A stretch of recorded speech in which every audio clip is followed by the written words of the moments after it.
everybody looks at the future, but there's a lot of money involved, and there's money and risk, and farming is a gamble, and we all have to take that risk. And new and old generations of farmers met with the business community in Le Mars today for the Chamber's Ag Day. KTIV's Matt Hoffman was there as Iowa Secretary of Agriculture Mike Naig addressed the group. So Matt, of course, the secretary doesn't have a crystal ball, but what is his office doing to help farmers?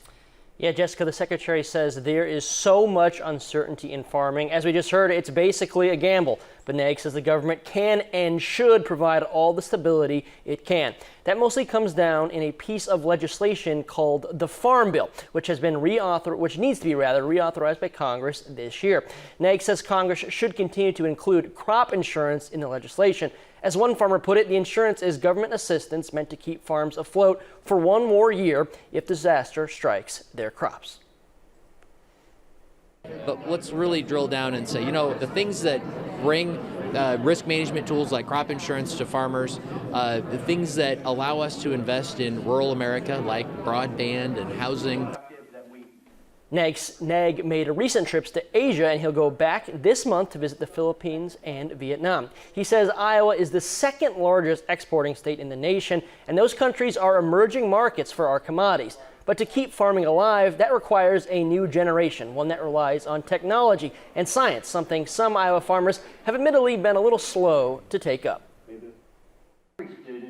Both young and old agree the general public doesn't understand just how much technology goes into modern day farming.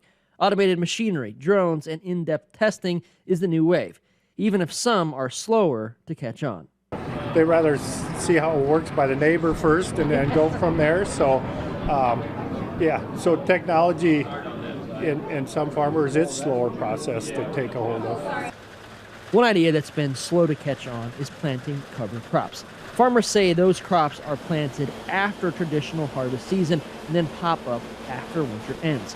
It's not popular in Iowa right now, but speakers at the luncheon say cover crops trap nitrogen, leading to better primary crop yields. In Northwest Iowa, there's not much cover crop around here, so learning about that was very interesting because I don't have that experience that a lot of people have, and I'm also hoping to learn about the future and new technologies. Both generations agree the agriculture community should do more educating, informing the general public about the intense amount of work that goes from getting commodities from the farm to your fork. Now, Ag Day has been paused because of COVID-19, and today's event was the first in 4 years. Officials estimate 250 people were in attendance. Jessica? All right, thanks for that update, Matt. Meanwhile, a bill restricting hazardous